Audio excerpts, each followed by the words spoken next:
Hello and welcome back into Sox On Tap. It's Tony Marchese alongside offseason Steve, NWI Steve. We are finally back after what was probably the longest hiatus this show has ever had. It's been a long time, so everybody, welcome back in. I already see we've got some comments coming in. Hey, Daniel, welcome to the show. Steve, it feels like it's been forever, and it really has. It really has been forever. How are you doing, my friend? Hey, yo, Anthony, can you go as far as to say we're hashtag back? Is it hashtag confirmed? I think it's hashtag confirmed at this point. We are hashtag back. That's good. No, it feels good to get back together here and just see, who I can piss off today. You're in the mood to piss some people off today? Is it a day that ends in Y?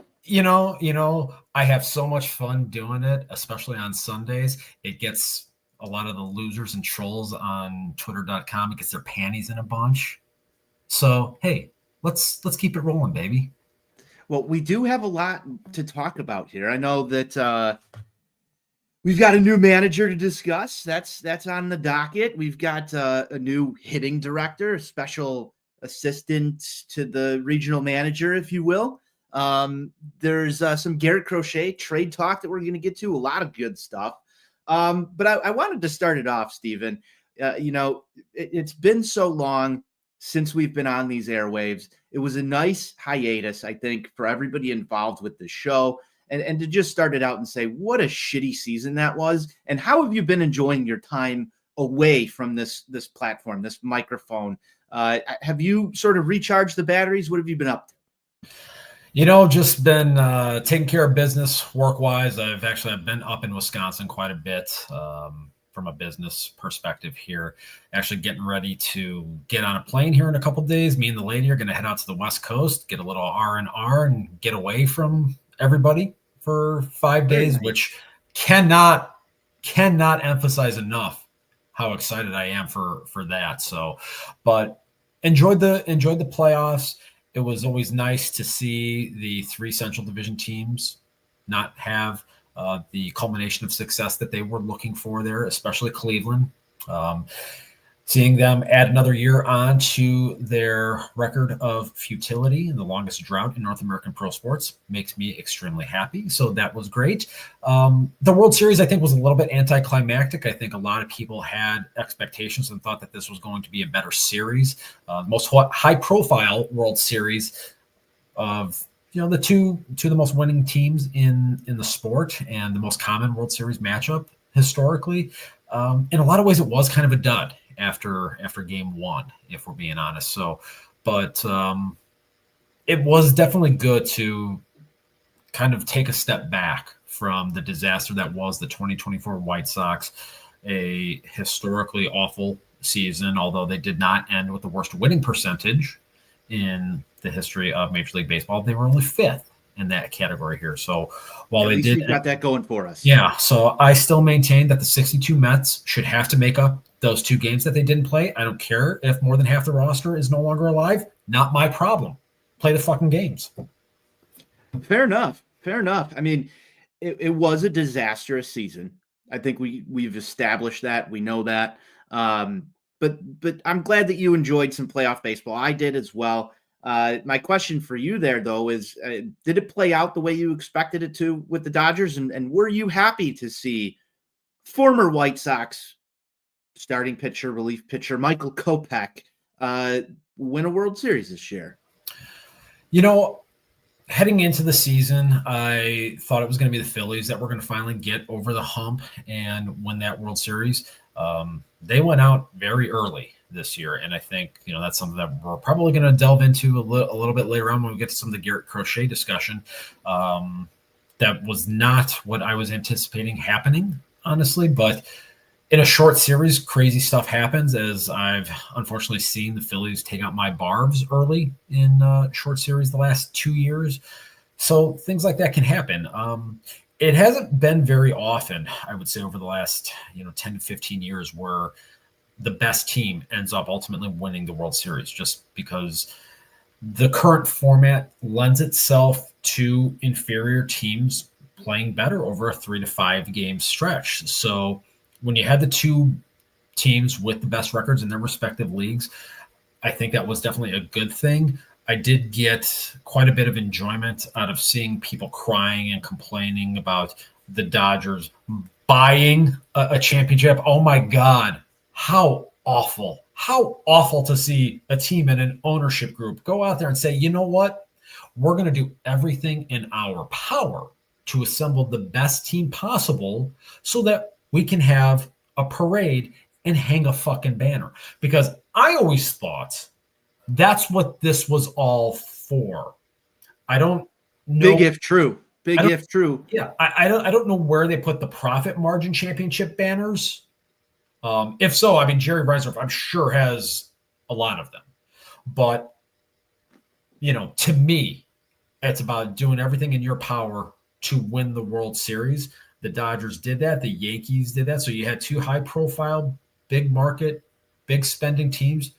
Honestly, we need more of that in the game of baseball, not sitting here and waving the pom-poms for teams that operate efficiently from a budgetary standpoint. Steve just wants to see his baseball team spend some money. That's breaking news here at Sox on Tap. We're gonna get into our new manager here. I'm glad that you had that take here for the Dodgers. I echo that sentiment. But we've got to move on. It's getting time to discuss this new manager here. Will Venable named the manager of the Chicago White Sox. This interview process, Steve, I want to dive into this a little bit here because this was not really a name that I expected to emerge as the manager for the Chicago White Sox this season. Grady Sizemore was in contention for this up until what seemingly was the end. A lot of people thought that they would go with Grady Sizemore, but at the end of the day, Chris Getz and co. decided on an outside of the organization hire, someone that comes with a little bit of pedigree, but first-time manager. And, his accolades so far don't really jump off the page at you because he wasn't the manager of a team, but there's some good stuff in there. Let's sort of discuss this interview process. Did it go the way that you expected? It honestly did not. I was one of the people I fully expected them to give the job to Grady Sizemore, and I would have lambasted Chris Getz had that been the ultimate final decision after he said when Sizemore became the interim manager back in August that this was just going to be an end of the year thing, that this was not going to have any level of permanency to it, that they were going to look outside of the organization for a long-term manager. And then you just start reading a lot of the tea leaves here and you think to yourself, they're going to do the most White Sox thing possible. And that's just keeping Grady Sizemore because he'll be cost effective. That's the word we'll use. And he's here already. And I kept hearing things about how everybody in the clubhouse just really respected him and loved him for the 6 weeks that he was manager. Never mind the fact that the team didn't play particularly well, minus, going 5-1 that final week of the season there. But I was pleasantly surprised to see Will Venable as a guy ultimately to get the job. And when his name started circulating as a candidate for it, it did get me excited to an extent. And I think from a background perspective, look, this is a guy that has been around 3 different organizations in the last 7 or 8 years or so since he stopped playing full time. And so he's had a variety of different roles. He spent time working in the front office of what was at the time the defending world champions across town, spending some time under the tutelage of Theo Epstein and Jed Hoyer, then spent time as a base coach for said team as well, and then transitioning over to the Boston Red Sox, being a bench coach for Alex Cora, and then same thing with the Texas Rangers and Bruce Bochy. So he's had exposure now to 3 different managers over the last 7 years that have won World Series in recent vintage. And I think that is important. And I think that is very useful from an experience standpoint. You mentioned the fact that he has not managed himself yet, and he's not even been a manager at the minor league level. But we've seen guys get installed, get that first managerial role, and have success in recent vintage. Now, look, not all of them In fact, none of them are. Pedro Grifol was one of these as well.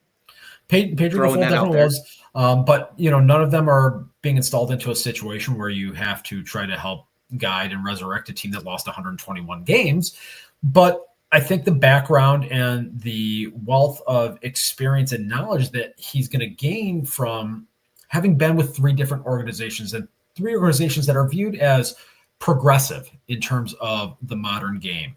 And I think that is very valuable. So I'm interested to see what he does on a day-to-day basis, what things he tries to take from the likes of Joe Madden, Alex Cora, and Bruce Bochy, but then also what kind of spin of his own he tries to put on things. Because I think, anytime you have an opportunity to learn under Hall of Fame managers, that's going to be a very useful tool. Ozzie talked about that from his experience working with my Barves under Hall of Fame manager Bobby Cox. And I don't think the value in that can really be understated. I think that there are some within the fan base that are jumping for joy about this. And again, let me be clear. I'm very happy about the hire. Will Venable, once his name got out there, that was the guy that really I wanted because of the diverse background that he brings to this equation here. But I think a lot of people are saying, okay, this is a home run hire. This is a guy that's going to be allowed to grow with this organization. I don't know who exactly he's going to be growing with on this major league roster right now. And me personally, I don't think that this farm system is as robust and as deep as some of the prospect evaluators out there believe. So this notion and this belief that this is a guy that can be here for 7 to 10 years with a maturing group, I don't know who's all going to be part of that group here. And like you said, with Pedro Grifol, we saw firsthand what can happen with a first-time manager. And, I'm also old enough to remember, if you go back like 15 years ago, Trey Hillman. This is a name for you here. Trey Hillman was managing in Japan, and he got the job with the Kansas City Royals, team that was in the very same kind of position in their competitive arc to where the Sox are right now. They had a farm system that was pretty highly regarded at that time. Certainly, in my opinion, more highly regarded than the Sox one is in this present day here. Hillman came over and was just an absolute disaster managing that Kansas City Royals team. So these things do happen. So the assumption that Venable's going to come in here and automatically just be great, I think we need to dial that back a little bit. But again, it's still, in my opinion, a good hire. And the guy that I would take if you aren't going to go out there and actually get someone like a Terry Francona, who, as I wrote, was already off the board. Right. He was already off the board, and he was never going to come here given the circumstances. So from my perspective, I think Venable was really the best option available. Does that mean it's going to work? Time will tell. Yeah, that's a good breakdown of the situation. I didn't really know too much about his coaching background until his name emerged in this. The one question that I had, I saw his name floated with like rumors back around the time when the Chicago White Sox had hired Pedro Grifol and or actually Tony La Russa, wasn't it? Because that was when AJ Hinch went to Detroit, if I remember correctly here. And his name was included in a couple of those Detroit rumors. Not to say he was a White Sox option, but it was just interesting to see that, he wound up with this White Sox job if he was so highly regarded. I tend to take a little bit of caution towards White Sox hires just in general at this point, Steve, for obvious reasons. They haven't tended to work out. And we'll get to another name here in Ryan Fuller in just a couple minutes once we're done discussing Will Venable. But Chris Getz is seemingly making hires that you are approving of since taking the reins here in Chicago. Am I wrong, Steve? This is the dichotomy of being a White Sox fan. You look at moves and you see things that on paper you like, and you think, okay, from a process standpoint, it makes sense. I'm on board with it. Does that mean it's going to work? Who knows? Because look, it's the Sox at the end of the day. Hey, coaching in Chicago is very difficult. This is not a city that you kind of want to walk into at this point. And you look at our football team, not our football team, but Chicago's football team. Oh, are you allowed to say that? Are they Chicago's football team? I don't know. No, our football team. I said I kind of corrected myself there. Chicago's football team.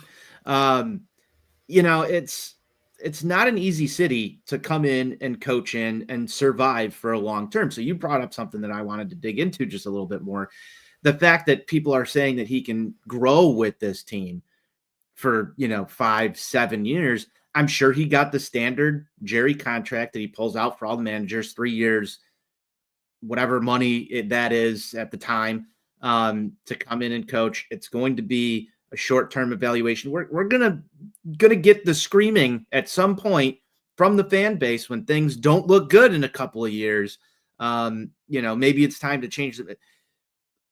It's gonna have to bake in, and it's gonna have to work really well. It kind of looks to me like this is sort of a high risk, high reward job for Will Venable, because if things go way right, and a lot of that's going to be out of his control, it's going to be in Chris Getz's hands to give him the tools to get that done. So he's putting a lot of belief in Chris Getz and the rest of the supporting cast that's around here, because the cupboard's kind of barren right now. You're not coming here to coach a star. They probably told him in this interview that it's most likely not going to be Garrett Crochet starting on opening day. The only real talent you have on this roster at the moment is Luis Robert Jr., and his job is going to be, make him look as good as possible for a potential trade at some point there. So if you're Will Venable and you're walking into this situation, you're not really looking to win a World Series in that contract term. So you're going to need a lot of things to go right. You're going to need the city to fall in love with you in some way, shape, or form, which Chicago is not known for doing lately with head coaches. It's going to be a tough gig, but if things break right for him, you can see where either his career starts to go in a different direction with another team, get a better job. There's not a lot of MLB manager jobs out there. There's plenty of opportunities to be on an MLB staff, and he's run through that. It's time to take that next step for him, get the job done, and make his resume look like it's not Pedro Grifol. And that allows him to move on to somewhere else or secure a contract extension if they're willing to give him one. We know how that works here. This is a high risk, high reward move for Will Venable, because I would venture to say there were other job opportunities for a guy that was probably, one of the higher listed candidates, high profile, I guess, for first-time managers stepping in. There's a lot of risk here for him, though. He had to have seen what happened to Pedro Grifol and has to have some assurances that he's not going to wind up a guy that gets bounced out of baseball like Grifol did before his contract was up. So I don't know. It's going to be interesting to see how it plays out. If things break right, though, it's a good move for him. You're right. It certainly is a high risk situation for him. And, I hear that phrase and I just think back to George Costanza listening to his risk management book on tape, that first, to understand risk, we must first define risk. But that's not why you called. Let's define the risk, though, then. Well, here's the risk. It's very simple.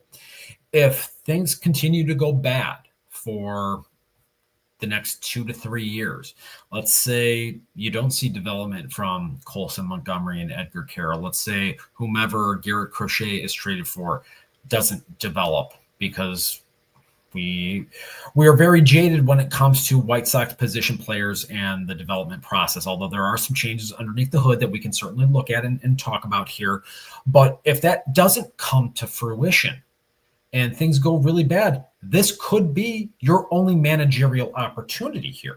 So there is significant risk with that. At 42 years old, do you want that to be your only managerial opportunity? That's why I was particularly fascinated by the fact that he took this job. And, one of the things that was talked about a little bit was that last year he was in the running for the jobs in Cleveland and in New York with the Mets to admittedly better situations than what he is walking into here. And he apparently at the time felt that he wasn't ready for whatever the reason. He wanted another year to work under the mentorship of Bruce Bochy, a guy that's going to be in Cooperstown when he decides his time with the Texas Rangers is up. And, to take this job, I mean, he was in consideration for the job in Miami this winter. Again, not a particularly great situation here. So the thing I come back to is he must have been on the same page as Chris Getz and the rest of the front office as far as what the plan is going forward. And we talk about the changes on the developmental front, some of the outside hires that are brought in. They have to be properly aligned with this. And I think Venable must be looking at it from the perspective of, look, we're starting from the bottom here. Theoretically, and believe me, this is theoretical, there should only be one direction to go here. And if what can go wrong theoretically will go wrong in White Sox land. Theoretically here. If he can play a role in helping this thing to turn around, that is definitely the type of thing that could allow him to be a fixture here from a long-term perspective. And if him and Getz and the rest of the front office are properly aligned on both a short-term and a long-term vision for the overall health of this organization and trying to rebuild it, God, I'm so fucking sick of saying that damn word, then he very well could, be here as long as he wants to be. And I think there's obviously concern about, well, if he really is good at this job, that he'll want to leave to go to a better organization here. And I think everybody kind of knows that there aren't a whole lot of people that want to be White Sox, for the long term. Here's the thing that I kind of look at, though. If he does a good enough job in the city of Chicago with this team, it means that things went in the right direction, because the opposite side of that scenario is things are still a disaster in 2 years and people start screaming for him to be relieved of his duties. If he finishes this contract out, that means this organization has taken at least a baby step, at minimum, forward towards competitive baseball. At least not necessarily. What we've seen. Well, what do you mean not necessarily? They would have to not be perennial 115 game. I mean, losers. if the next 2 years, if you go, in terms of losses, if you go 110, 107, 101, is that, I mean, okay, granted, yes, that's a 20 game improvement over 3 years, but you're still at the very bottom of this thing. But I don't think he survives 3 years of 100 lost seasons.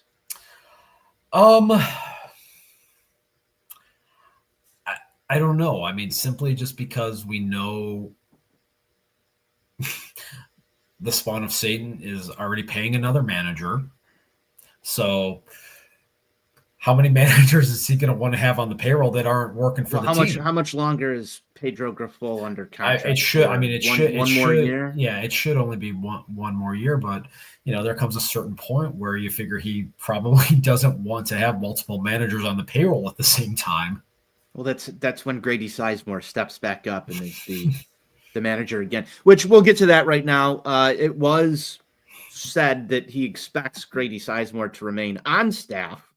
In what capacity, I don't think that's been determined yet, but there was an article at ontapsportsnet.com about a new manager when hired.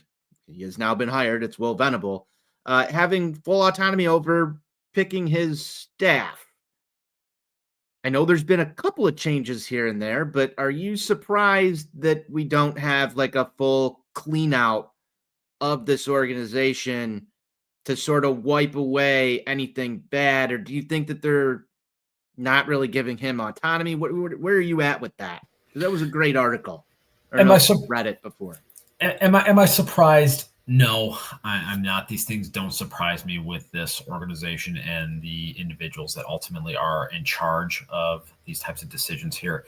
My position, I have not wavered in this, that he should have been allowed to select his staff. Again, we don't know what conversations took place with the likes of Ethan Katz, Marcus Thames. We don't know those kinds of things. If he had those individual conversations with him, and if his vision is aligned with them, then he should be able to make that decision. But again, if Chris Getz came to him and said, look, this is going to be your coaching staff, I just don't believe that is the right decision. If Will Venable, wanted to say go a different direction from Ethan Katz, I feel like he should have been allowed to do that. So we're never going to really know what the situation was with that, and if Venable was allowed autonomy to make the decisions on the rest of the coaching staff here. But my position on that has not wavered. I think he should have been allowed to make his choices and bring in his people ultimately, because again, the thing is, if you're talking about wanting to have somebody here for 5 to 7 years, allow him to have his people underneath him so that he can grow and continue to develop with that coaching staff. Seems fair, but that's just not the White Sox way. I'm guessing that there at least has been discussion, or it was part of the interview process, letting him know who was touchable, untouchable. Maybe nobody was untouchable, and he selected those guys himself. But it just didn't seem to be that full clear out that maybe, I don't know, maybe I wanted. I'm just speaking as a fan. Maybe I kind of expected and wanted to see a full clearing of the house that was anybody who touched the on-field stuff that happened last season, because I think it would have been healthy. That doesn't necessarily mean that those guys coming in would have been any better, or, at the end of the day, someone that was going to make a huge impact towards what we see. But Ethan Katz is slowly becoming the next Don Cooper here in Chicago, and it's kind of interesting to look at it that way. Just surviving multiple managerial tenures.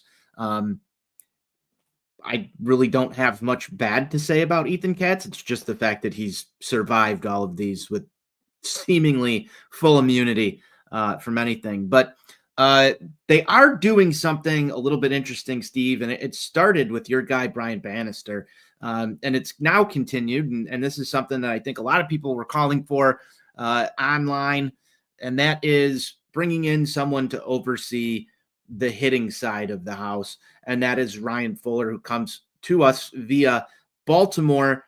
He spent a little time over in Baltimore, I believe, as their hitting coach, and is now, what is his official title? Director of hitting. Steven, you had a nice breakdown that you sent everybody in the Sox on Tap chat the other day. I'm going to let you have the floor and explain what it is that you know about Ryan Fuller, what he's going to do here, and why this was a good hire or maybe a bad hire. I think on the surface, this is, again, from a process standpoint, a hire that makes sense. This organization, I've been writing about and talking about this for several years now. They don't do the things offensively that you need to do in the year of our Lord, soon to be 2025, to win baseball games consistently. Earl Weaver said it best 60 years ago, and people discounted it at the time, but it's turned out to be true. You win with pitching, defense, and 3-run homers. The Sox don't get guys on base very often. They don't take walks. They go out there swinging at everything, and they don't hit home runs. So hard to, have 3-run homers when you don't really have those two very important variables there. So Fuller, in his time with Baltimore, was praised for being a guy that taught an approach of selectivity, working the strike zone, but also driving the ball with power and hitting fly balls. We joke about this all the time, especially with the recently departed Eloy Jimenez from a couple months back, about just the ground ball factory that Eloy used to operate. And it wasn't something exclusive to him in his time with the White Sox. This team just doesn't. Notable member of the Baltimore Orioles under Ryan Fuller as hitting coach, by the way. That is true. That is true. That is a very fair point there. But that seems to be Fuller's overall hitting philosophy: is work the strike zone, take your walks when they're given to you, but hit the ball in the air, pull side for power. Again, it's pretty simple.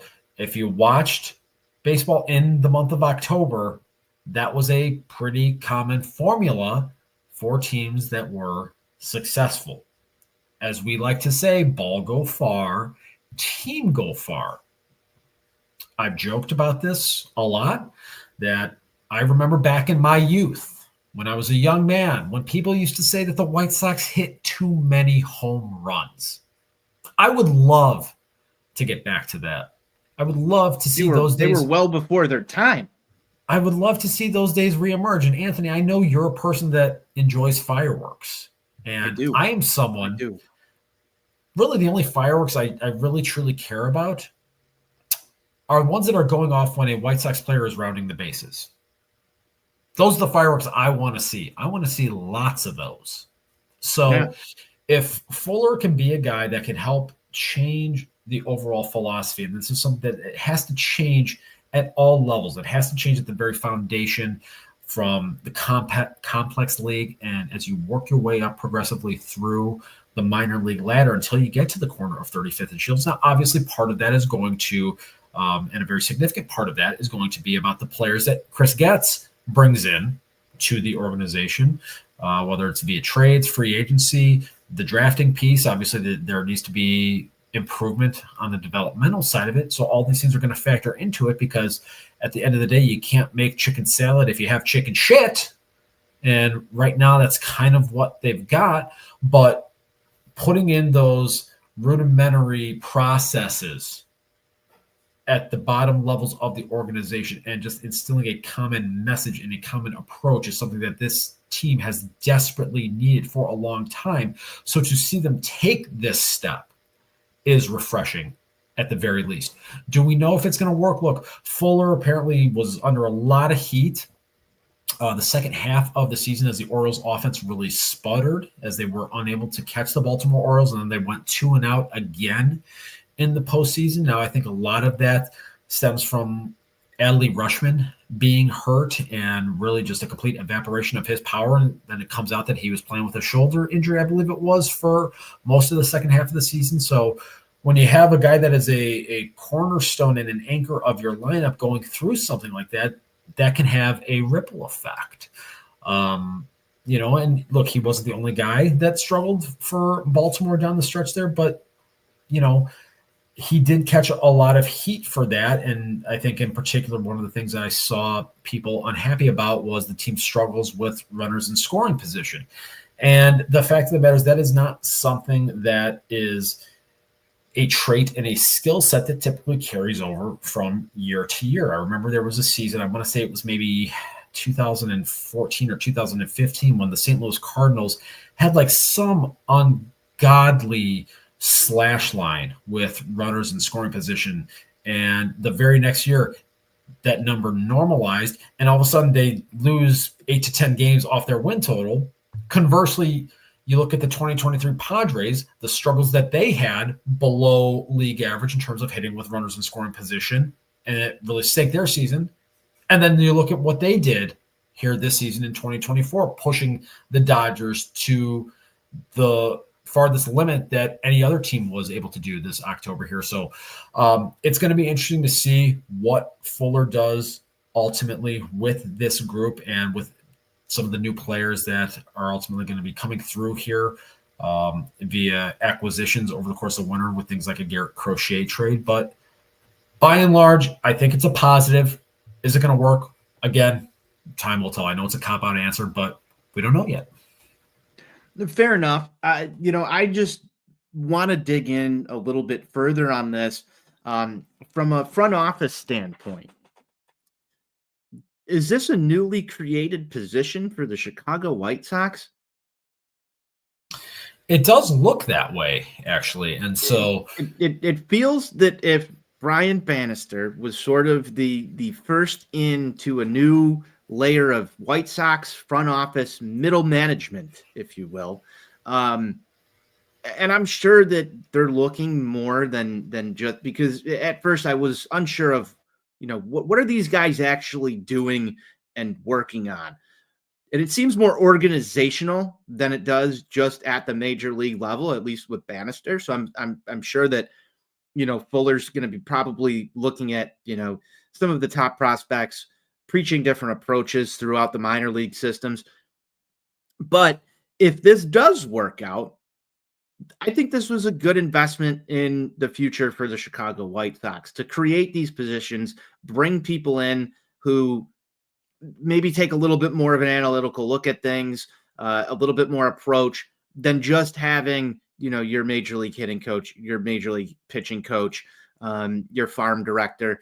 It seems to be a different style. But Steve, my question for you, because I haven't dove into the other front offices around the game, are they doing something differently now than other teams, or are they behind the curve? Do other organizations have these positions out there? It's not something that I've had the time yet to go in and research and dig into, but I'm just curious, like, what made the organization decide to go and add this layer? Because that's what it feels like to me. It looks like it on paper, at least, is a new layer within the front office to do something that the White Sox weren't doing throughout, basically the Rick Hahn and Kenny Williams tenure. I think the simple answer is that what they were doing wasn't working. It's there's been an adjustment.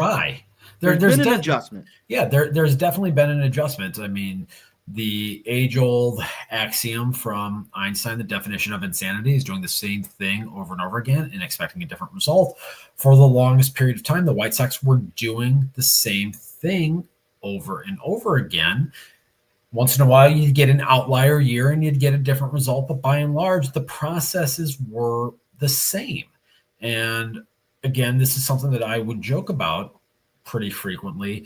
Going back to 5-6 years ago when I read the MVP machine, and when Matt Lyle, who was previously in the Sox organization in what was at least kind of tabbed as a similar role to what Ryan Fuller is in right now, and he was dismissed pretty quickly here. But I joked that the White Sox hadn't yet learned the lessons of Moneyball to let alone be able to implement the lessons of something like the MVP machine. Now, look, that was the book that first got me interested in Brian Bannister. There was essentially an entire chapter dedicated to my guy and his overall philosophy on needing. I didn't know you read books. I dabble every once in a while. I mean, I'm a little more learned than I get credit for on these airways here, but nevertheless, that's where Bannister really talked about the philosophy of needing to always be evolving, always needing to look at the next thing, because you might have something right now that you could perceive to be a competitive advantage, but you're only going to get a couple of years of that before the rest of the league catches up. So you have to constantly be thinking outside of the box for ways to continually improve. And hopefully with the acquisition of guys like Bannister, guys like Fuller, they're going to continue to evolve and maybe not be one of the more progressive organizations in the league, but just like be in the middle at least. Don't be at the very bottom, because that's where they are right now. I believe that this is a step in the right direction. I don't know. We caution everything. Don't know if it's going to work out. But I believe that the front office moves that they're making, or at least the ideas, are trying a different way to get this job done. And I love that you brought up the definition of insanity there, because I think it sort of fits the White Sox ways up until right now with Chris Getz. And I'm not a big Chris Getz guy at all so far. I think there's a lot left on the table. that he needs to improve upon. However, some of the front office stuff, I will at least give a little bit of credit and say they're trying something different. They're at least trying to bring in informed people, Barfield, Bannister, now Fuller. We'll see if it translates to organizational success. It's not something that's going to change overnight by any stretch of the imagination. A lot of these things seem like they're going to take 3, 4, 5 years to sort of work their way up to the major league level, which is sort of good timing, I guess, with where they're at organizationally in terms of the talent and where it exists, because it's not on the major league roster. And it's probably not going to be on the major league roster for at least another half a season, maybe more, before you see some of these guys start to come up. So I like the hires. I like what they're doing with the front office. Again, as we've said, there's still the part where you have to actually get the job done and make it happen. Steven, that's about all we have for front office talk. Unless you had anything else to add, I'd like to get into some Garrett Crochet trade rumors, because he is the name in baseball right now that was sort of permeating through the general managers meetings last week as the guy that's going to move.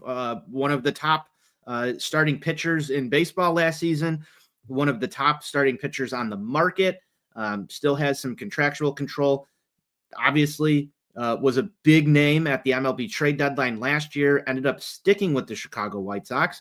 And now it seems like a lock that this guy is going to get traded. One of the comments from Chris Getz at the general managers meetings, I believe on Monday, something was said to the effect that he is looking for position players in return, which I think is good. Most of the trades and returns that we've seen so far have involved pitching prospects.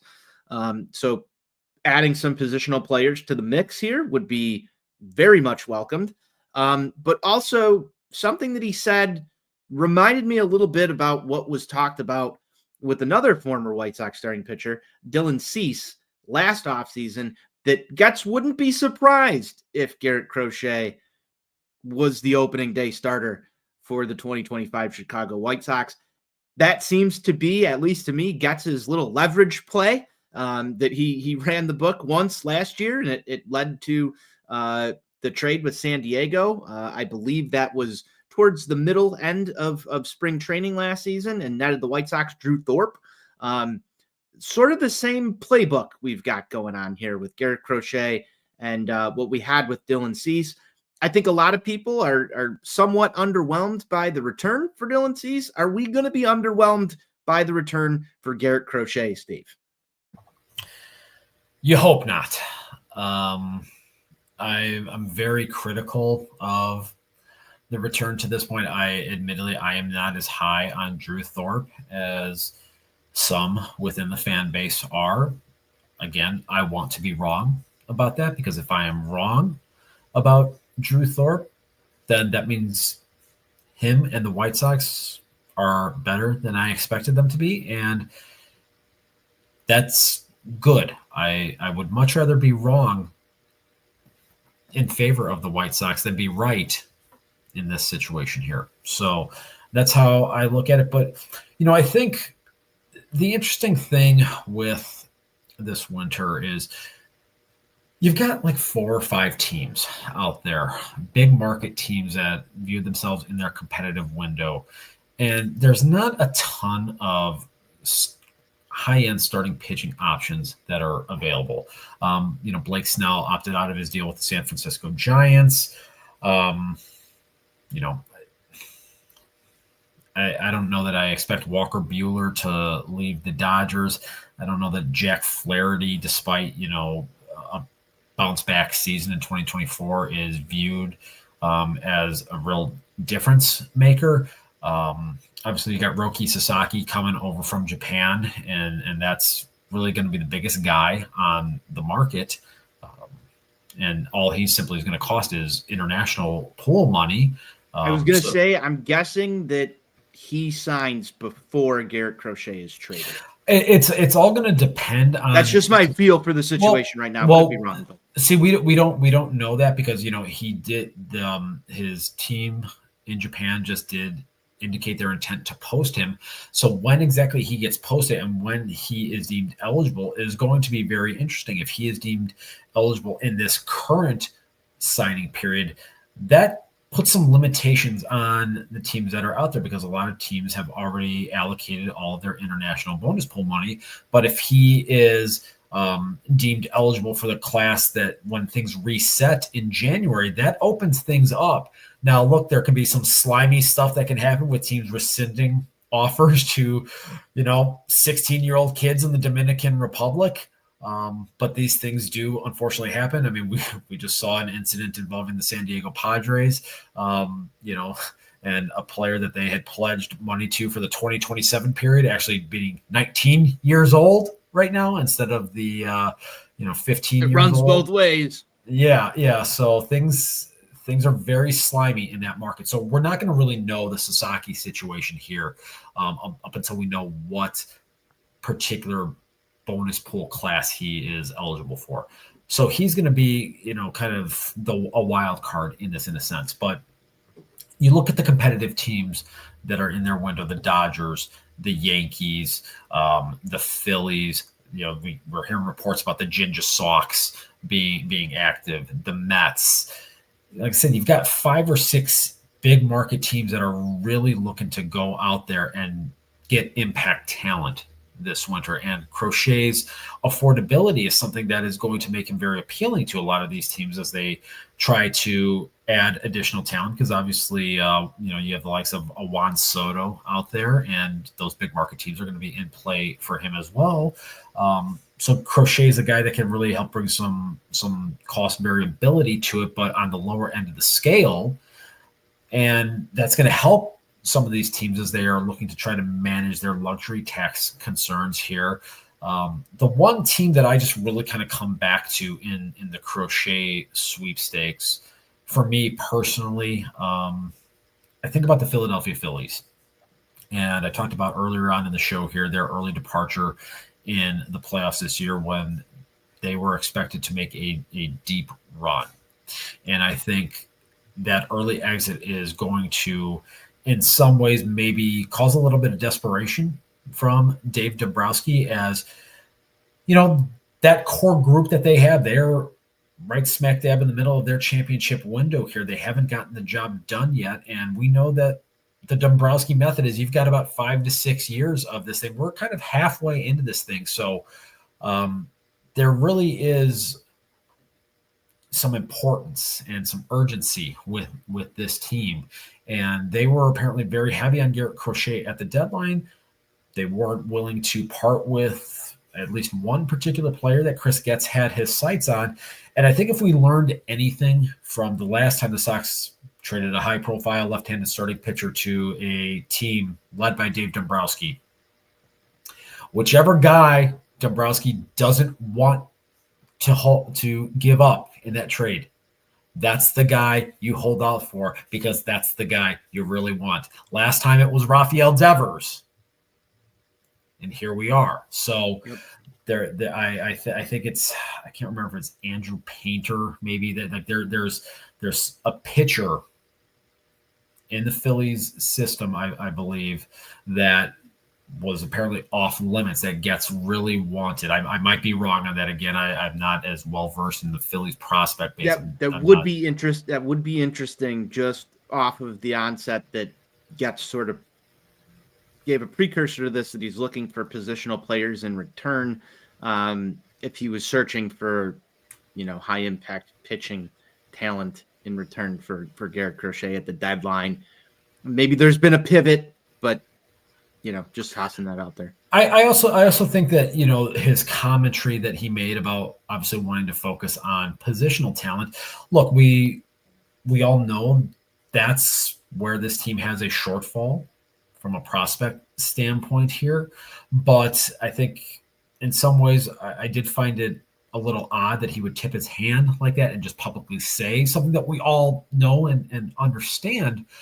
But you can pivot, and if you can get real impact, at the starting pitching ranks, if you get a high impact starter, then all of a sudden now that gives you a little more flexibility, maybe with some of the additional depth that you have assembled across the organization here.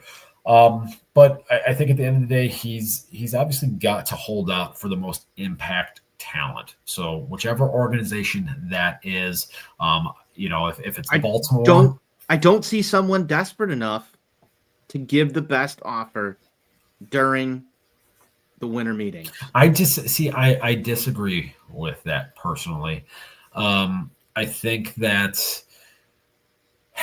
seeing, and I know over the last couple of years with the new playoff format, we're seeing upsets happen. I think at the end of the day, you still don't want to position yourself to have to be a 5 or 6 seed in the regular season or once you get to the playoffs. I think most teams will still value that.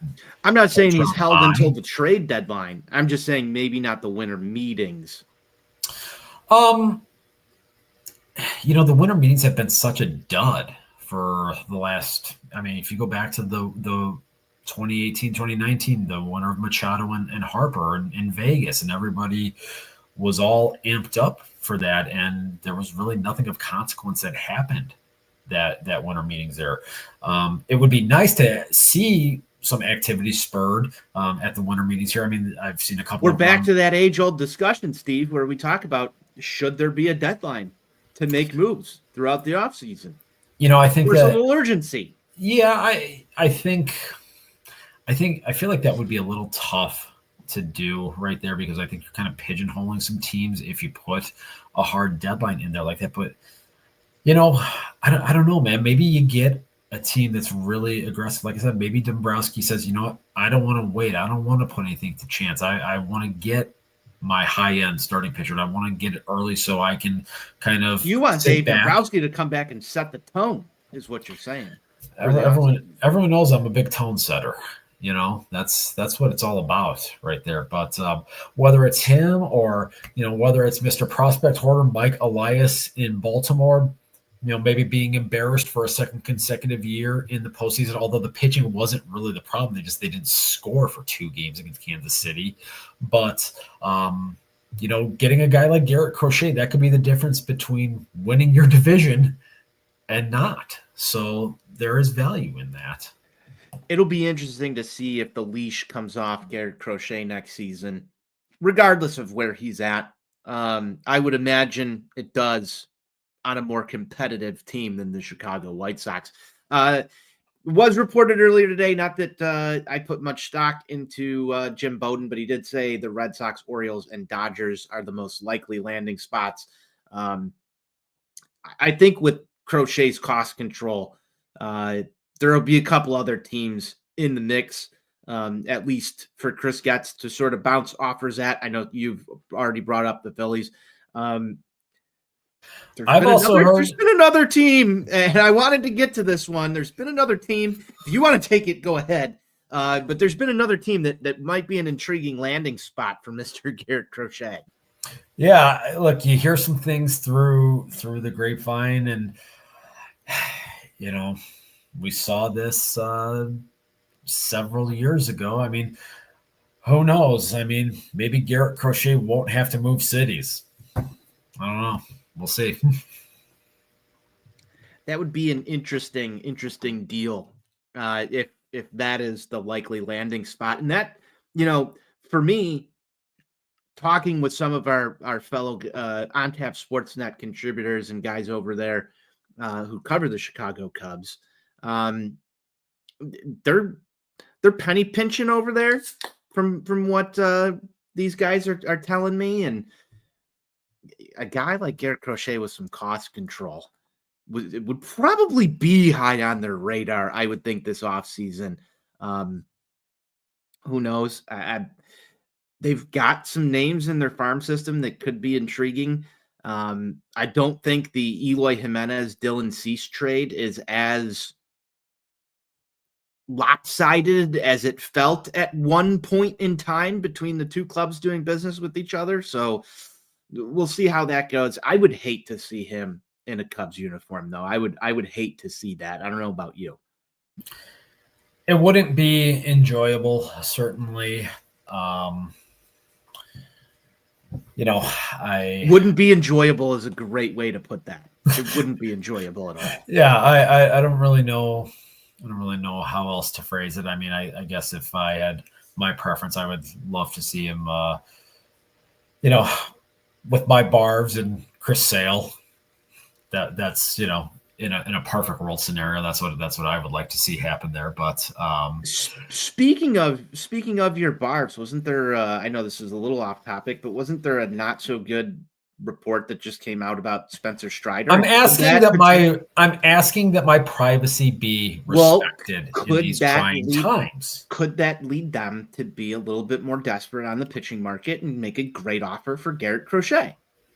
Me personally, because we kind of had a lot of these discussions going back to Dylan Cease last winter, and there was the famous clip of Alex Anthopoulos on the Barb's pre or post game show, whatever, and a fan outside of the studio saying trade for Cease, and he said the prices were too high. And I don't think enough has changed from what I have just casually looked at to this point, that the Barb's farm system has the type of impact talent that you would need at this point here. I still think that they're more likely to go and re-sign Charlie Morton to kind of fill things out. And then you look at where they're at. Obviously you've got Chris Sale as the anchor, as guy that's going to win the National League Cy Young.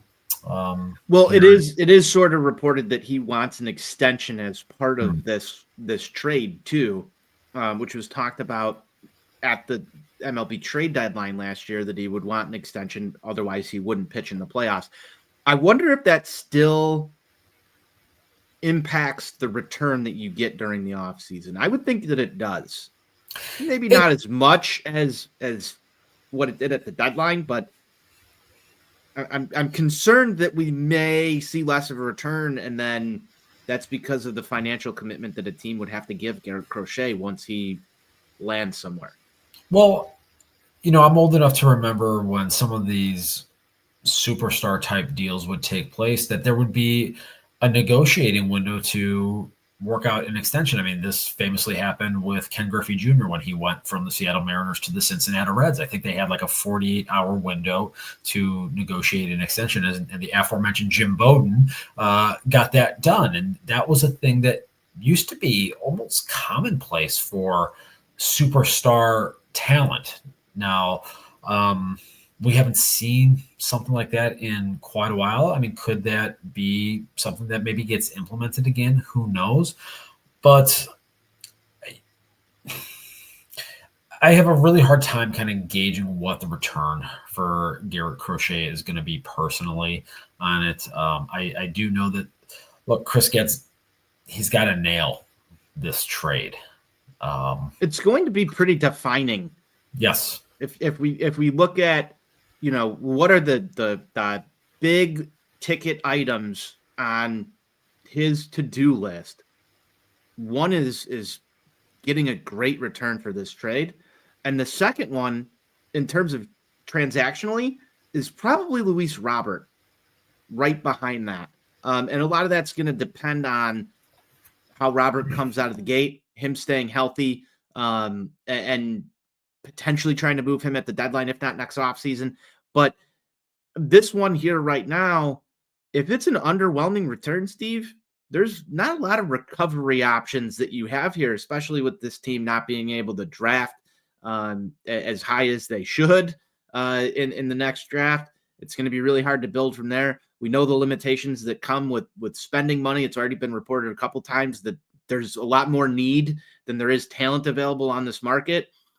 I think you and I were on the phone about a week and a half ago, maybe a little bit longer. We were looking at the White Sox projected payroll. This is going to be a dumpster fire of a team unless they make some significant additions to it. So you're going to need to rebuild. Again, there's that word. You're going to need to rebuild in some way. the only way to inject talent into this right now is, and so it seems, would be to get the best return that you can for Garrett Crochet. And that's why I sort of go back to is somebody going to be desperate enough to give you what you were asking for? And hopefully you've evaluated that system enough to know that what you're getting is going to be super impactful and not get, I hate to draw it back, but you don't want a Drew Thorpe for a Garrett Crochet. It's just not going to get the job done. Yeah, you're right.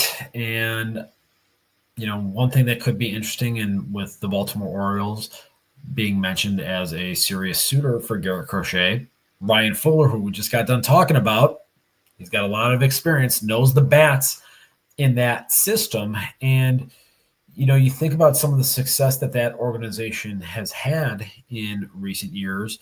Some guys that weren't just first-round picks, that they ultimately got development and solid improvement on to be contributors. Organizations are able to develop players. That's the first I'm hearing of that. Organizations not named the White Sox are. So, I as I'm talking about this and thinking about this, Baltimore does present an interesting dance partner here. And just because Fuller is going to have a really strong working knowledge of who is in that system that he thinks can be impactful and who aligns with his vision that he has already imparted on. So that could be a very fascinating situation to keep our eyes on here over the coming weeks. That we're working this one out in real time. That's sort of something that slipped my mind as well. It's going to be interesting to see how this one shakes out. We've got to nail this one, Chris. Got to nail this one. It's got to be a home run. There's no singles here that we can afford to hit. It's got to get out of the park. Steven, we got a couple more things on the docket. I know we're just past the hour mark, but I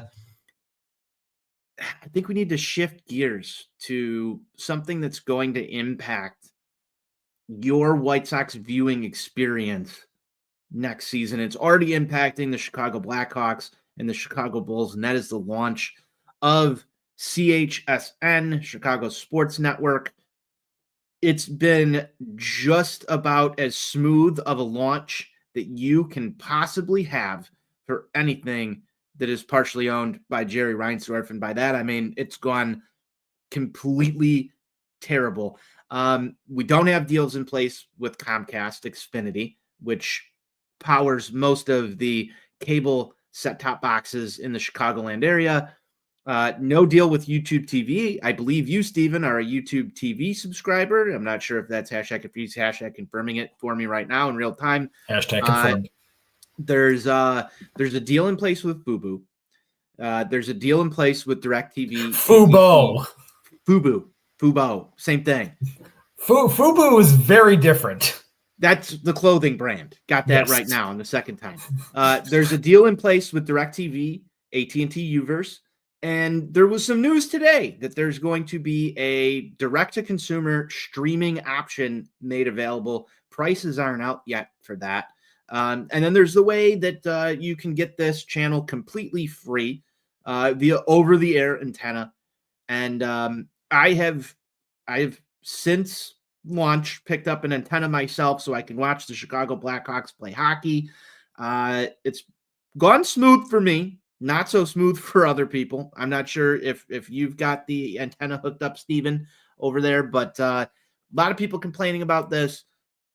What are your thoughts here? Is this going to get all resolved by the time baseball season starts? So people on Xfinity, YouTube, all the different various streaming providers are going to be able to watch the White Sox, or do you think it's going to be the direct-to-consumer option? We're going to be paying $30-$40 a month to watch the Chicago White Sox play baseball, because that seems a little steep if you ask many fans who are sort of checked out on this team right now. I think the number that I've seen bandied about on the interwebs here today is about $20 a month for this direct-to-consumer app. And so I've seen $20 a month for one team that you get to pick. And then I think it's $30 a month for all 3 teams each month, and you can like pick and choose.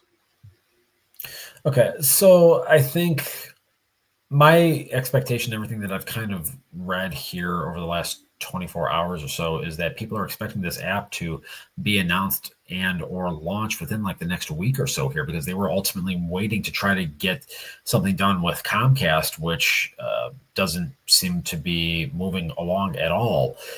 Obviously the contention and, CHSN's Twitter account trying to take jabs at YouTube TV, but YouTube TV has gotten out of the regional sports game.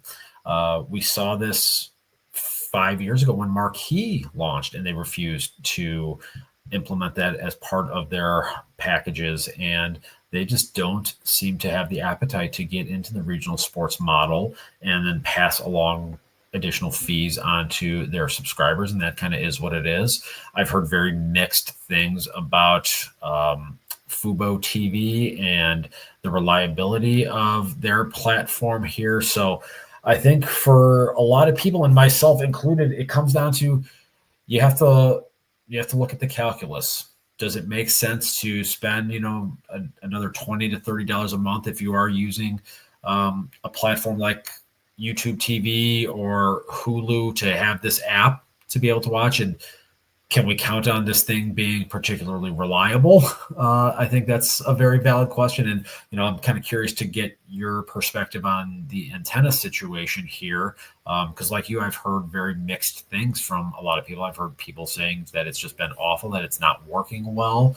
I've heard other people that haven't really had significant issues with it. But if you're going to go this direct-to-consumer app, can you really trust that that is going to function correctly? So then at that point, it becomes, okay, am I going to pay $20 to $30 a month extra on top of what I'm paying for whatever other platform I'm utilizing? Have questions about the reliability of it? Or do I just go the route of, hey, I'm going to do the direct TV stream for a year, get that introductory rate, and then when they jack my rates up after a year, cancel it, and then hopefully they have all these kinks ironed out with this direct-to-consumer app at that point? Yeah, it's an interesting situation. My experience so far is unlike what anybody else I've heard. Surprisingly enough, my antenna provides a better picture with like the clearest picture I've had watching hockey in my lifetime. So for me, it works great. There's been a couple of Blackhawks games that have been broadcast on Xfinity TV, TNT games, gone to a couple of ESPN Plus games. The antenna so far for me has provided the best, clearest picture over streaming, over cable. I love it, except for the fact that I own 2 antennas. The one in my family room works just fine because I'm able to point the antenna directly at the city of Chicago, right out my back window. Everything's fine. Tried to hook one up in the garage. I unfortunately am here to report to you right now that it does not work. It does not pick up CHSN. Granted, it's 15 feet away from where the family room is. So that one doesn't work. 62-2 and 62-3 do not appear. I've scanned 20 times, doesn't work. If you have a window that faces the city of Chicago, you're golden, I guess. I don't know. But if you've got anything that potentially can interfere with that signal, not so great. So I don't know if I did something wrong, but I tried to position the antenna in many different configurations in my garage. It did not work. As you know, I'm a big garage guy. I like watching my sports in the garage during the summers. We're kind of passing garage season, though. We are past garage season, so we're gonna try and configure something down here in the basement and see if that works for the remainder of Blackhawks season. But I would venture to guess that by the time White Sox season rolls around, I'll probably pay for the direct-to-consumer, maybe only for the Chicago White Sox if it's a cheaper rate, as I saw. and then, cancel that during the off seasons to save myself a little bit of cash. But I like to have the game on multiple TVs and whatnot. We'll see what happens. There's still going to be people who know their way around it through different various VPNs and all that other stuff. We'll see what works out there. But the antenna just doesn't seem reliable for me, though, where I'm at right now. I've got it working in my family room, clear as day, no audio issues. I've heard some people have issues with, getting a picture and no audio or vice versa. I haven't experienced that. We'll see. We'll see how it goes. But I don't think they're going to improve antennas in 2024. Just my thought. It's not something that they're going to work out the kinks.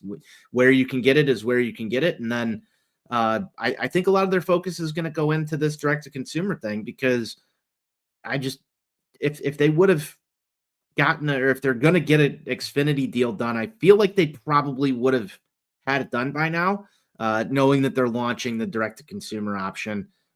Tells me that things there just did not work out. I do know that some Xfinity customers, myself included, are getting credits for the regional sports network fee, and some people have read into that and said, that's they didn't make a permanent adjustment yet, so maybe they'll work that deal out. But I have heard that Xfinity, Comcast, has kind of drawn a hard line in saying that they only want to place it on the highest Comcast tier. I don't think there's really going to be a cost difference to the consumer, because at the end of the day, you're going to have to pay your regional sports fee. You're going to have to up your tiers all the way up. If you weren't there already, you're probably spending an extra $20, $30 a month when all is said and done, for all the extra other channels that get bundled in with that. So as I've said on Four Feathers podcast, the real loser here is the consumer at the end of the day. Newsflash, you were going to be as soon as they made this move. That's why I kind of like the antenna option, because it's a one-time cost. You don't have to mess around with anything else anymore. The downsides to that right now: can't pause, can't rewind, can't fast forward through things. You kind of have to do it old school and park your ass in front of the TV and actually pay attention. Otherwise, you're going to miss something. Not the worst thing in the world, but at the end of the day, I think people are going to choose to pay for the convenience and choose to pay to watch the team if they're invested in it. But a lot of that's going to really depend on how good the team is at the end of the day. It's going to be interesting to see how this network just survives the long term, honestly. Yeah, you really can't have a worse launch situation for a network, just given the state of the three teams that are on said network. Bad. It's bad. It's what they like to call a tough scene all around. It is a tough scene all around. That's all I've really got on CHSN. I'm sure we'll be tracking this throughout the offseason and as we get closer to spring training. It'll be interesting to see if they broadcast spring training games. I did see that Chuck Garfien is going to have I believe the president of CHSN on the White Sox, formerly White Sox Talk podcast. Not sure what they're calling it now. Now it's just the White Sox podcast. Just the White Sox podcast. Interesting. That's naming. They're taking questions. So if you've got questions, send them into Chuck Garfien's replies. We'll see what gets answered. There's already some interesting questions in there. I'm curious to see what they answer and what they don't. Couple of departures to talk about. Some big names. One of them was the Phenom, the guy who was supposed to turn it all around. Yoan Moncada is no longer a member of the Chicago White Sox. I'm sorry, Matthew Crawford. He was a big Yoan Moncada guy. Pour one out for, White Sox Twitter's foremost family man. These are very trying times for my good friend, Matt Crawford. It's kind of a tough scene if you ask me. It is. And, he has asked that his privacy be respected during these trying times. And I know I have seen some people taking some veiled shots at him. And I just think that that's very uncalled for someone going through what he is going through at this present moment. It's tough. It's tough when you lose your favorite player from your team. That said, Steven, this was not a move that I think surprises anyone. I'm kind of curious what market is going to be out there for Yoan Moncada this offseason. I'm sure we'll get to that at some point, but I'm just looking around right now and I don't really see many fits. Maybe the Astros, depending on how the Alex Bregman situation all boils down. I don't know where he's going to wind up, but his time with the Chicago White Sox, where's the memorable moment? I don't really think that there was the pinnacle Yoan Moncada moment for a guy that was labeled a phenom, number one prospect in all of baseball. At the time we acquired him, we traded Chris fucking Sale for him. Going to be a Hall of Famer. Obviously, Michael Kopech was part of that deal. There was a couple other names in there. Luis Basabe was one of those. That was one of the worst trades, now that we look back at it, that I think I've ever seen the Chicago White Sox make. And at the time of the trade, I was for it. I think you were for it. I think a lot of people in White Sox land were for it. There was a lot of promise. There was a lot of hope. And we just got done discussing Garrett Crochet and the importance of making this the right move for Chris Getz. Got to hit it out of the park here. That was a move now looking back at it. And we did our whole series last offseason with the rebuilt project.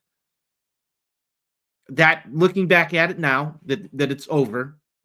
It's over. Looking back at it now, that was a fucking horrible move, and I think we can all agree that did not work out. Am I off base here? You're not. It did not pan out.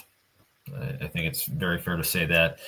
I've seen a lot of things on the interwebs over the last couple of days of people asking, between Eloy and Moncada and some of the other guys, like who was the biggest bust or most disappointing prospect of all of them, of the rebuild 2.0 era. And like Moncada was supposed to be a cornerstone. And so I think, and like you said, we talked about this last winter, he had higher expectations placed on him because of one, who he was traded for, two, where he was viewed in the scouting world.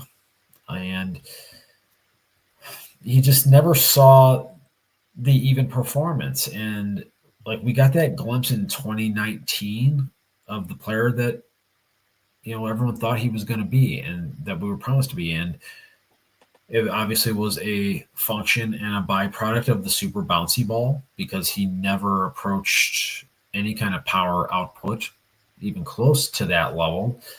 But it was like you saw like little bits and pieces, here and there.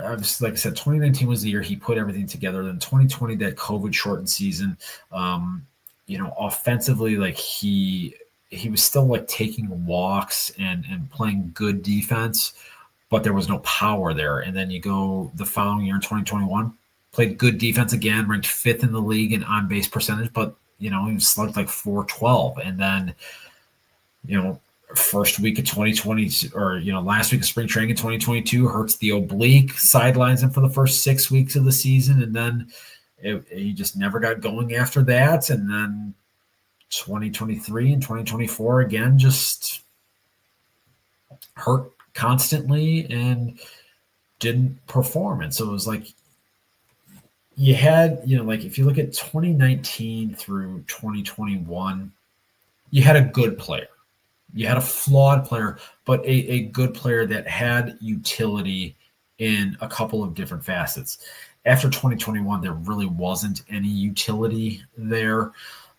especially in the batter's box, and it just made it extremely frustrating. And you can't look back on the Yoan Moncada experience as anything other than a failure. I'm sorry, you can't. I mean, you can look at those little bits and pieces of that 2019 through 2021 period, but there's not enough meat on that bone there to say that this wasn't a failure.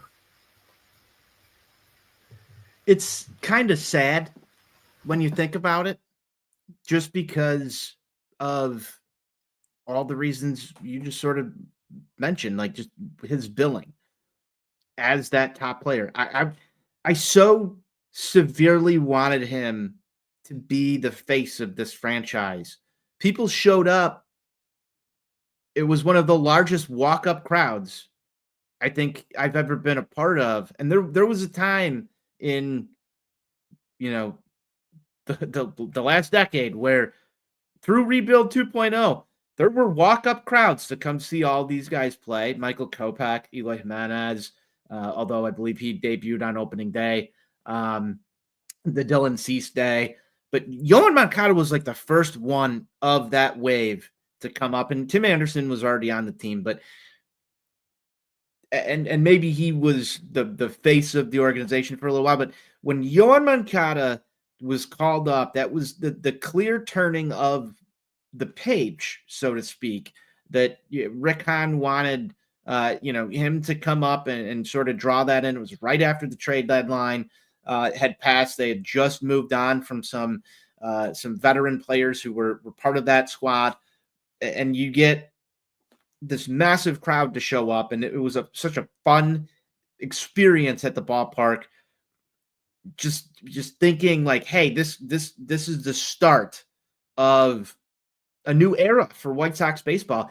And the way that it just fizzled out at the end, didn't play a game down the stretch when he was fully healthy, and people can argue whether or not that was the right move or the wrong move. It was kind of clear. It was the right move.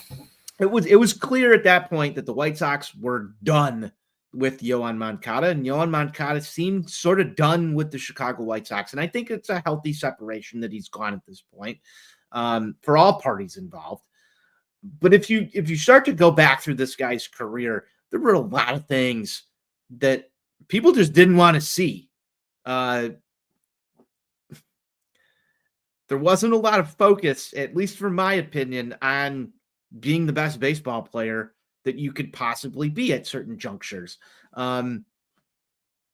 People want to question his heart. I don't know. I'm not in the guy's head, but there were enough signs that a potentially great baseball player was leaving things to be desired. That's how I envisioned or saw it.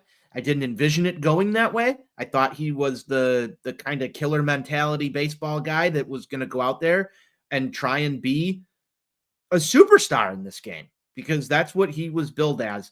And when you look around the league at other superstars, Yoan Moncada, by the time we reached 21, 22, was clearly really not that guy, Steve. I don't know about you, but it never really clicked and translated past 2019, as you said. And I have to say, he's one of the biggest letdowns in my White Sox fandom. And I think that that's a fair assessment, again, given the prospect pedigree that surrounded him at the time, given the fact that he was the centerpiece of a deal that sent a future Hall of Famer out of town. And he was supposed to kind of be that face of the next era of White Sox baseball. And like we talked about, it just never materialized for a variety of different reasons. And it left a bad taste in the mouths of so many fans. And, he did have his ardent defenders on the interwebs that frankly would make excuses for him all the time. And I think another important distinction to make is that he was so polarizing, and you had, the section of the fan base, the loud mouth breathers that, acted as if he's the worst guy to ever put on a White Sox uniform. No, he wasn't. He wasn't. I think it's fair to say one of the most disappointing, given the expectations, but the way that he's talked about in some circles, like he was the worst player that this organization's ever had, is also just not true. But well, I think that's because his talent level, even when he wasn't performing up to what his expectations he would are, show the glimpses. It was above what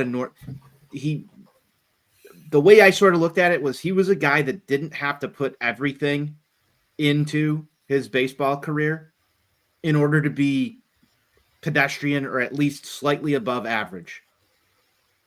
And it showed those were the glimpses.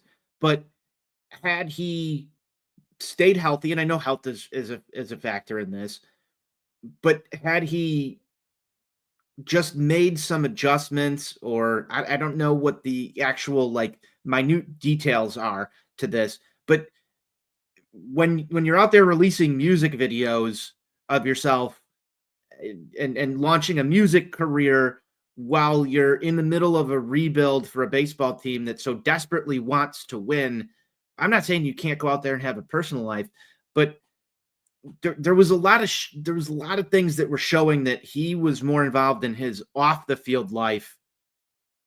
And yes, you'd still get the videos of him working out and all that. That didn't translate to on field success. He didn't go and do too many interviews with White Sox media, even if it was just state-run media. He never became the face of this franchise. It was almost like sort of polarizing to me, because you had a guy who is vulnerable enough to go out there and dance in music videos, but we're not going to face the media and talk about our baseball career. That's a red flag. Even if you're using a translator, whatever, I understand there were language barriers and things that probably prevented him from speaking to the media as much, but there was never a time where your number one prospect guy was ever sort of like the face of the franchise. It was always left to Tim Anderson. Jose Abreu even would speak a lot more. There was never a real clear passing of the torch to Yoan Moncada as like, hey, you are a star player here.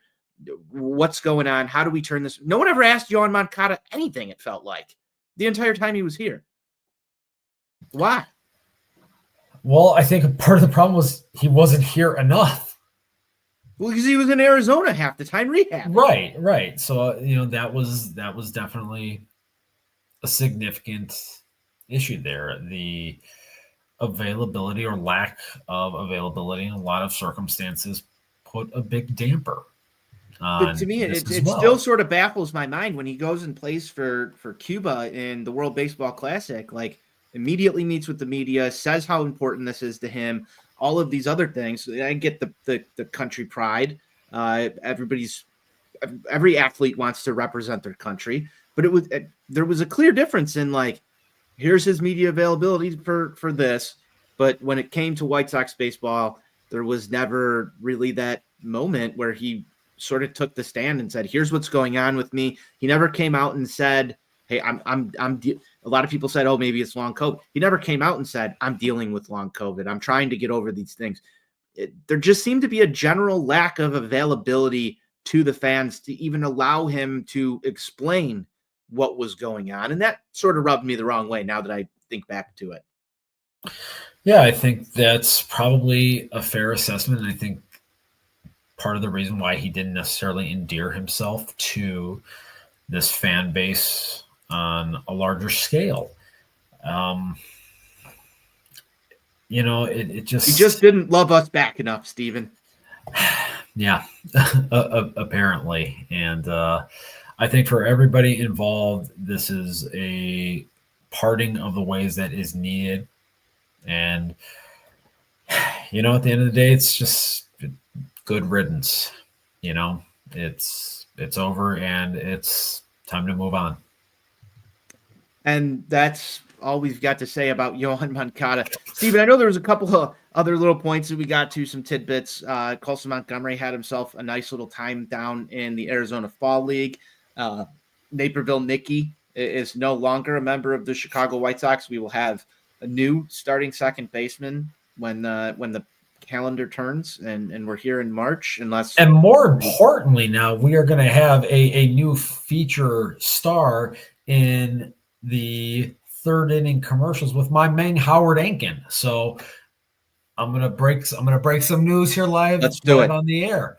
I'm having dinner with Howard tomorrow night. So I'm going to try to get the inside scoop on who might be in line to fill those shoes going into the 2025 season. That's going to be some big breaking news when it comes about.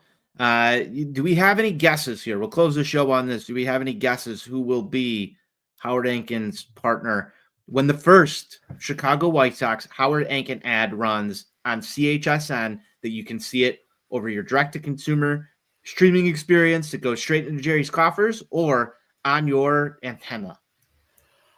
I'm going to go ahead and say that it's going to be Noodle Boy, because he is the highest paid player in franchise history and someone that we know will, in fact, be here. That's a great guess. I was kind of surprised that he wasn't the pick this year, although Naperville Nicky's proximity to Chicago and Chicago pedigree probably topped Noodle Boy.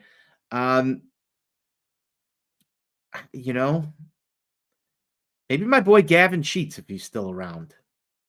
He is now one of the longest tenured members of the Chicago White Sox, which is downright surprising to say. But I'm trying to think if there's anybody else out there. If it's not Noodle Boy, I think the next one that I have in line would be the other Andrew, Mr. Vaughn. I see. I can't see Andrew Vaughn doing TV spots. I don't know. Well, he's kind of got a little bit of an accountant look to him. So you just put him in a collared shirt there. You put somebody who looks like an accountant next to a workers' compensation attorney. There's. It'll all work out. Yeah. It'll all work out. Who knows? Who knows what we'll get with the next Howard Ankin injury attorney commercials from your Chicago White Sox. It's going to be interesting. That's a highly coveted spot. There's been some legends of the game who have appeared in these commercials. So, Steven, I wish you all the best in your endeavors tomorrow, trying to figure out who it'll be. I expect a text message at some point tomorrow night with some insights here on who that may be. That's all we've got for today. Steven, it was awesome to be back on these airwaves. Thank you to everybody who tuned into the show, whether you were with us live or listening in podcast form on your preferred podcast listening app out there. Steve, any closing thoughts before we get on here? I don't expect it to be a very active and exciting winter for our beloved Chicago White Sox. So, we're kind of at this point, just we're on Garrett Crochet watch. That's going to be the most significant thing here. And, like we talked about, hopefully Chris Getz can get it. And with my luck, I plan on disconnecting on my trip out west with the lady friend here over the next couple of days. And it's totally going to break. 100%. 100%. So, but totally going to break. That's just the rule of law. Yeah. Thank you once again for everybody who tuned in. I am Tony Marchese at Tony On Tap. You can follow Steve at NWI_Steve. Make sure you're following the show at Sox On Tap and following at On Tap Sportsnet for all of your Chicago sports literature and podcasting needs. Until next time, White Sox forever. White Sox for life.